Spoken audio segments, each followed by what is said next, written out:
Olá, eu sou Fabrício Correia e você está sintonizado no nosso Conversa de Bastidores, o programa líder de audiência na TV aberta, agora na maior rede de rádios do Brasil, Jovem Pan, a rádio que virou TV. Às terças e quintas, logo após os Pingos dos Is, nós temos um encontro marcado e você pode conferir todos os nossos conteúdos a qualquer momento do seu dia no canal do YouTube da Jovem Pan ou pela Panflix. No programa de hoje, eu recebo o vereador reeleito da cidade de São José dos Campos, Marcelo Garcia. Vereador, seja muito bem-vindo aos nossos estúdios aqui em São José dos Campos. Obrigado, Fabrício. Obrigado a todos os ouvintes do seu programa, aqueles que te acompanham. E é uma satisfação estar aqui. E eu começo essa entrevista falando um pouquinho sobre o início da sua trajetória política, né? A liderança comunitária, pastor da Igreja Quadrangular. Quando você foi chamado, né, para a vida pública? Exatamente isso. Eu sou pastor da Igreja Quadrangular. Meu pai também é pastor e ele tem mais 8 irmãos que são pastores. Você pensa que eu já venho de raiz, né? Venho de berço. E eu sou pastor também já há 22 anos, no mesmo endereço, ali no Jardim Oriente. E é exatamente por lidar com pessoas, sendo um líder ali religioso, mas você conversa não só de coisas sobre a palavra, a oração, coisas espirituais, mas como você está ouvindo a população, eles trazem para você o que está acontecendo de fato na rua deles, no bairro deles, como está a escola, como está o posto de saúde. Então você é uma pessoa ali que ouve muito. E foi com essa vivência, né, que eu resolvi entrar para a vida pública. E, aliás, quero citar aqui o deputado Jefferson Campos, que ele foi uma pessoa que começou a me alimentar sobre isso. Ali por volta de 2007, 2008, ele começou a conversar comigo e dizer: pastor, São José dos Campos merece um vereador aí, e você podia começar a colocar o seu nome à disposição. Até porque o Jefferson tem uma larga história, né, no Legislativo Federal, representando não só a Igreja Quadrangular, mas o Estado de São Paulo e outras denominações, porque é uma separação, né, Marcelo? E posso te chamar assim, né? O Estado é o Estado laico, mas nós não podemos, né, deixar de dizer que, embora o Estado seja laico, o país é cristão. Né? Então, essa representação, né, dos protestantes, dos católicos na vida pública, faz parte da representação popular dos diversos Brasis que habitam o Brasil. Né? Exatamente. Demorou um pouco para amadurecer essa ideia no meio até mesmo dos cristãos, das igrejas. Algumas ainda têm algumas barreiras. O cristão deve entrar na política ou não? Deve fazer parte ou não? E eu, nas minhas andanças, vamos dizer assim, né? Eu tenho encontrado algumas barreiras, mas muitos corações abertos. E conforme vai passando os anos e a população brasileira vai aprendendo, está-se convicto que o cristão, sim, ele precisa sentar na mesa do governo, ele precisa reivindicar, ele precisa defender o seu povo. Afinal, seja o pastor, seja o padre, qualquer líder religioso, ele passa boa parte da sua vida conversando com as pessoas, orando, incentivando, aconselhando, mas também filtrando e vendo aquilo que é bom para a população. Marcelo, e obviamente, né, você integrando o Legislativo de São José dos Campos, uma das maiores casas legislativas do Estado de São Paulo, né, uma estrutura ampla, uma condição de representação bastante efetiva e uma cidade que vem se desenvolvendo de forma constante. Né? Você integrou a base do primeiro governo do Anderson Farias, e então Felício Ramute, o nosso hoje vice-governador do Estado de São Paulo, e agora integra a base da reeleição do Anderson Farias. Na sua análise, nesses 2 mandatos, início do segundo mandato, qual é o maior desafio de São José dos Campos nos dias de hoje? Vamos dizer que seriam 2. O primeiro, sempre a saúde, né? Que a gente precisa cada vez mais dar atenção. Comparando com outras cidades, seja do Vale, seja do Estado e até Brasil, nós sabemos que a saúde de São José dos Campos, fazendo uma comparação, ainda está bem além do que outras cidades. É claro que tem problemas, é claro que a fila precisa ser diminuída, é claro que quanto mais podemos colocar de cunho tecnológico a saúde, vai ajudar bem. Considero esse sempre um desafio. O outro, eu creio que seria o trânsito, a mobilidade, não é isso? isso é um desafio. Eu que converso muito com as pessoas, ando pelas ruas, em todos os bairros, todo mundo tem uma opinião, né, sobre a mobilidade. Então vejo que esses são os grandes desafios e cada vez será mais, tanto de veículos pelas ruas, mas eu creio que mesmo com esses problemas, mesmo com esses desafios, São José dos Campos tem se despontado bem. Você citou Até aí... porque, né, eu recebi recentemente o prefeito Anderson Farias numa análise desses primeiros 6 meses do novo governo, e algumas ações já estão efetivadas, né? Por exemplo, hoje a área da saúde em São José dos Campos passa até por uma ressignificação no que tange aos atendimentos, né? A gente tem 2 São José sendo atendidas no sistema de saúde de São José, exatamente. Né? Que exige uma repactuação, tanto com o governo de São Paulo quanto com o governo federal, né? Não que a cidade sempre foi uma cidade acolhedora, mas, obviamente, que o número de atendimentos deixa muito claro que cidades vizinhas utilizam da rede pública de saúde do município, né? E a parte da mobilidade, eu acho que essa nova licitação com os ônibus elétricos e mudando toda a configuração do fluxo desse transporte vai ajudar muito a enfrentar esses desafios que você apresenta, né? Com certeza. Acabou de chegar aí 48 novos ônibus, não é isso? Que vai aí adequar a frota de ônibus e depois com certeza chegarão outros. Tem que conservar as que já tem e recepcionar aquelas que estão chegando. São ônibus aí com toda a tecnologia, com ar-condicionado, menos poluente, e São José dos Campos ganha com isso, né? Ganha porque são transporte de qualidade, de ponta, e com isso a cidade vai avançando. Ô Marcelo, eu quero fazer uma pergunta aqui, né, visto a sua representação, né, a sua profissão de fé. Você é um parlamentar que se enquadra como conservador, né? Como é que você lida com as críticas, né, da comunidade como um todo, no que tange não só a esquerda, mas os próprios colegas de parlamento que politizam algumas ações, né, colocando uns contra os outros, ao invés de debater a boa política? Isso realmente é um grande aprendizado.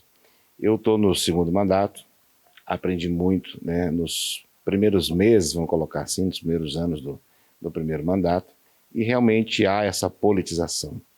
Há realmente essa questão que você tem que aprender a lidar com isso aí, ter foco, ter sua meta, sempre lembrar pelo qual você se candidatou, você colocou o seu nome à disposição e não se perder nessas brigas internas, nessas disputas, ter o seu foco, saber a bandeira que você está lutando, defender ali os seus eleitores. Represento parte de São José dos Campos, não toda, vamos dizer assim, claro que nós trabalhamos para todas, mas eu tenho os eleitores, não é isso? Existem aqueles, por exemplo, que defendem as drogas, eu não os represento. Aqueles que defendem o aborto, eu não os represento, né?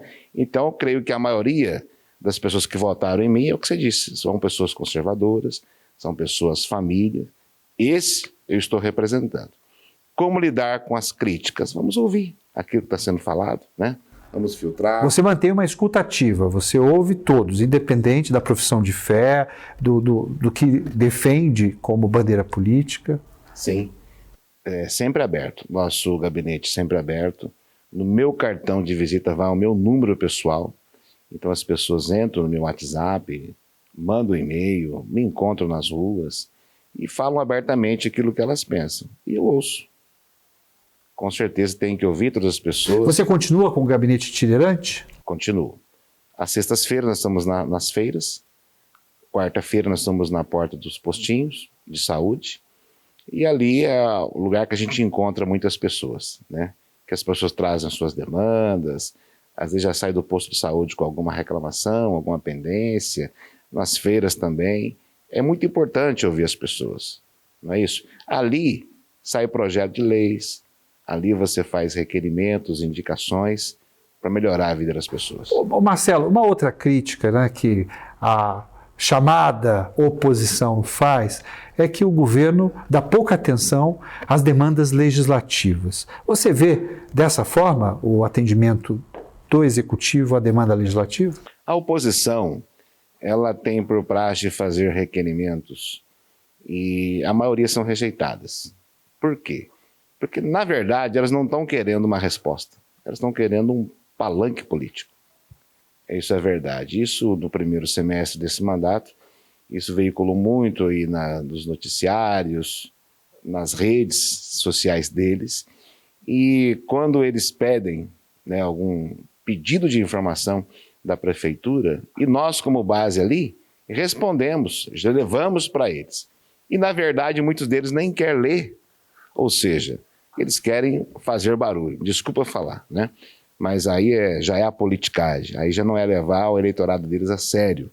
Porque quem quer uma resposta, ele vai ler. Não, e sem contar que é uma demanda que onera o executivo, Exatamente. Né? Porque muitas vezes as informações requeridas já estão no portal da transparência, já são de livre acesso à consulta na própria prefeitura, né? E com a própria liderança de governo, né? Eu também vejo com essa ótica, com esse olhar. Então eu tenho aqui que parabenizar o líder do governo, ali na Câmara, que é o Zé Luiz, né, um grande vereador, que sempre está de prontidão, com todos os requerimentos que eles fazem. Atendendo qualquer vereador. Respondendo, mas a gente observa ali que quando é apresentado, eles não têm interesse de saber realmente o que eles pediram, né? Então a gente vê assim um grande palanque político, não podemos nos perder nisso aí também, e a Prefeitura de São José dos Campos, o prefeito, sempre muito sério. A Prefeitura de São José dos Campos é sério, desde o governo do Felício, né? Então a gente faz uma base, porque a gente tem que apoiar o que é bom. Alguém já me interrogou, vereador, mas você é da base? E eu pergunto, e por que não seria? Por que seria oposição? O que você está encontrando na gestão atual que nós seríamos contra? Nós vamos para um rápido intervalo comercial e eu volto em seguida com o líder do PRD na Câmara Municipal de São José dos Campos, vereador Marcelo Garcia. Fique comigo.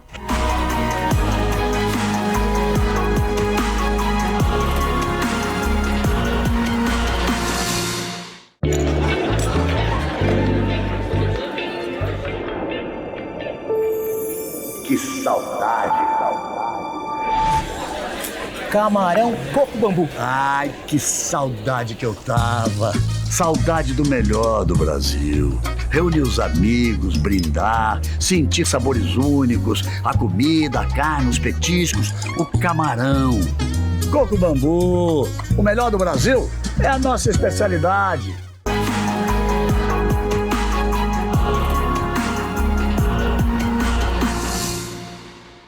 De volta com o nosso Conversa de Bastidores, agora na Jovem Pan, a rádio que virou TV. No programa de hoje eu recebo o líder do PRD na Câmara Municipal de São José dos Campos, o vereador Marcelo Garcia. Vereador, nós falamos no bloco anterior, né, sobre não só o funcionamento da Câmara Municipal, a relação entre as bancadas, mas a questão de apresentação de projetos de lei também faz parte intrínseca ao desenvolvimento do mandato. Entre os seus projetos, um que causou bastante reverberação foi o de proteção aos templos, né, de liberdade religiosa. Como é que o senhor chegou à conclusão da necessidade da apresentação desse projeto? Na verdade, quando teve a polarização política a nível nacional, nós começamos a observar que começou a acontecer muitos protestos dentro das igrejas católicas, igrejas evangélicas, e uma que me marcou muito foi uma invasão de uma missa lá em Curitiba. Um vereador que ele invadiu, teve o seu mandato cassado, infelizmente o STF depois devolveu o mandato para ele, e começou a acontecer em outras cidades, mas eu prestei muita atenção quando aconteceu aqui em Jacareí. Falei, opa, está chegando perto de São José dos Campos. Então nós, conversando, emplacamos o projeto de lei que diz assim: determina a multa administrativa a quem impedir, invadir, ocupar ou atrapalhar cerimônia religiosa em São José dos Campos. Lembrando que isso é uma lei para todos os templos que são reconhecidos. E foi aprovado, sancionado pelo prefeito. Os amigos parlamentares ali entenderam, porque todos eles têm uma religião, né? Então é uma lei que beneficiou a todos e isso está em vigor. Quem vai à igreja, ele quer um momento de paz, ele quer fazer a sua oração. Tem que ter uma separação, né? Tem uma separação. Não, e é um projeto também que tem uma amplitude, ele é a favor da liberdade de culto. Né? Porque o que nós estamos falando aqui é que realmente, hoje, essa polarização ainda tem feito muito mal no que tange ao diálogo, à prática democrática, né? Colocar uns contra os outros. E na política, ninguém é inimigo de ninguém. No máximo, as pessoas têm que se portar como adversários, né? E na base do diálogo, porque vivemos num processo democrático, né? O senhor acredita que essa polarização ela vai continuar nas eleições de 2026? Eu creio que sim. Eu creio que essa polarização ainda tem um fôlego, não é isso? É o que você disse, isso acaba fazendo muito mal, porque traz isso para dentro dos lares, das famílias, quantas inimizades, né, saem. Coloca uns contra os outros. Uns contra os outros, não só em câmaras, em congresso, na Lesp, mas em todos os lugares, né, pessoas que perdem a amizade por essa questão. Então eu acho que nós temos que sempre prestar atenção nisso, defender realmente aquilo que nós acreditamos, mas exatamente quando começou a chegar dentro do âmbito religioso, nos templos, foi quando nós entramos com esse projeto aí, e graças a Deus aqui em São José dos Campos foi aprovado e outros municípios já emplacaram também. Agora, falando um pouquinho, né, sobre até essa polarização dentro dos próprios grupos políticos, né, que a gente sentiu uma polarização aqui, né, de um movimento contra o Felício Ramute quando ele renunciou à prefeitura. Próprios aliados se dividiram e o Felício tem demonstrado um mandato exemplar como vice-governador do estado de São Paulo, né, levando o modo de governar São José dos Campos para a gestão Tarcísio de Freitas, né? Como é que você vê a eleição do Felício para vice-governadoria e como é que você avalia o governo Anderson Farias? Felício é um grande nome que nós temos aqui em São José dos Campos, merece estar aonde está e creio que ele poderá alçar voos maiores ainda, né? Então nós temos orgulho de termos aqui o vice-governador da nossa cidade. Naquele momento que ele tomou aquela decisão, houve as críticas, mas tem que ser dessa forma, porque as eleições os prazos são diferentes. Parece que agora estão querendo fazer algo aí para ser na mesma data, não é isso? E aí resolveria essa questão. Mas o Felício fez uma decisão muito acertada e logo em seguida veio o Anderson, né, que foi agora eleito, não é isso? Ele tinha assumido como vice, agora eleito, e eu tenho que aqui parabenizar a gestão do Anderson Farias, que tem feito um baita trabalho. Estamos há 6 meses aí desse mandato, tenho certeza que muito está a por vir aí. Vereador, o senhor tem também atuado na linha de prospecção e captação de recursos para a cidade junto ao governo do estado, junto ao governo federal? Exatamente. O deputado federal Jefferson Campos e o deputado estadual Carlos César, já aí no 7º mandato, um trabalho brilhante, né? E eu tenho batido na porta deles. Tenho conseguido aí emendas parlamentares para algumas entidades, hospitais, Francisca Júlia, Pio XII, Santa Casa, Guadalupe, são entidades sérias, né, hospitais sérios aí que têm feito um bom trabalho na nossa região, e eu quero aqui parabenizar e agradecer esses deputados que têm sido parceiros da nossa cidade, têm colaborado, enviado emendas parlamentares, e qualquer hora eu quero trazê-los aqui no seu programa. Não, o programa está aberto à boa prática política. Ainda nessa área, São José dos Campos é uma das poucas câmaras que não tem emenda impositiva ao orçamento, né? O senhor acha necessário esse modelo? Nós tivemos aí uma votação no ano passado, né? Eu votei a favor. Eu acho que é bacana o vereador ele ter essa emenda impositiva. Talvez ele vai ter um pouco mais de autonomia, vai poder fazer disso melhor do seu mandato. Porém, não passou, não foi votado, mas estamos conseguindo desempenhar muito bem assim mesmo o nosso mandato. Não é isso? Talvez o executivo não goste muito dessa ideia.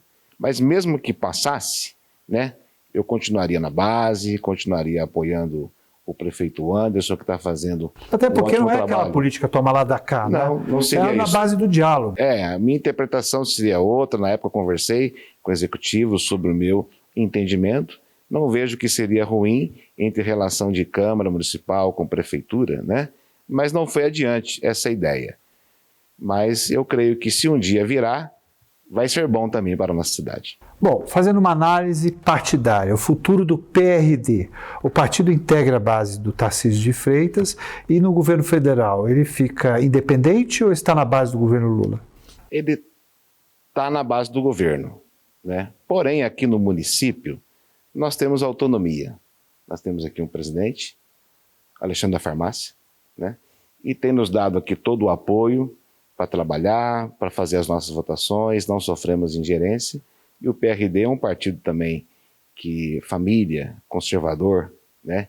É isso que interessa para nós aqui na cidade. Marcelo, nós vamos para um quadro agora chamado Vai e Vem, onde eu faço uma pergunta rápida e você me responde de forma mais objetiva. Vamos lá? Vamos lá. Meu primeiro dia na Câmara Municipal. Muita emoção, porque é uma grande expectativa, ser eleito não é fácil, e descrevo como muita alegria e emoção. Uma inspiração na vida pública. Vamos colocar que seria o Jefferson Campos. Quero dizer que meu pai foi vereador também numa cidade chamada Manhuaçu. Ele foi vereador constituinte em 1989, né? E ali começou a nascer no nosso coração, através do meu pai, através do Jefferson Campos. Essas são as inspirações. Fé significa? Fé significa aquilo que você não está vendo, mas você tem a certeza que vai realizar. Hebreus capítulo 11 diz assim: ora, a fé é o firme fundamento daquilo que você não vê, mas você espera. Isso é ter fé. Educação é o caminho? Educação é o caminho para todos, é o caminho do ser humano, vamos dizer assim, desde a criança. O governo tem que incentivar e o ser humano tem que buscar, dentro de si, buscar cada vez mais a educação. A São José dos Campos, que eu quero ajudar a construir para as próximas gerações a partir do meu mandato como vereador. Que seja cada vez mais uma cidade humana, é conhecido como a cidade da tecnologia, né? Mas que atrás de cada aparelho tecnológico tem uma pessoa, não é isso? Atrás ali desse lindo aparelho tem um amigo ali, tem um ser humano, não é isso? Então pode ser a cidade inteligente, tecnológica, mas cada vez mais humanizada. Queria agradecer demais a sua presença nos nossos estúdios, dizer que os microfones da Jovem Pan estão à disposição para a disseminação da boa prática política e que esse retorno, né, do segundo semestre seja bastante produtivo para o Legislativo e para a cidade de São José dos Campos. Obrigado, Fabrício. Obrigado aí a todos aqueles que nos assistem. Foi um prazer estar contigo. Esse foi o nosso Conversa de Bastidores, que recebeu o líder do PRD na Câmara Municipal de São José dos Campos, vereador Marcelo Garcia. A gente se vê no próximo programa. Até lá!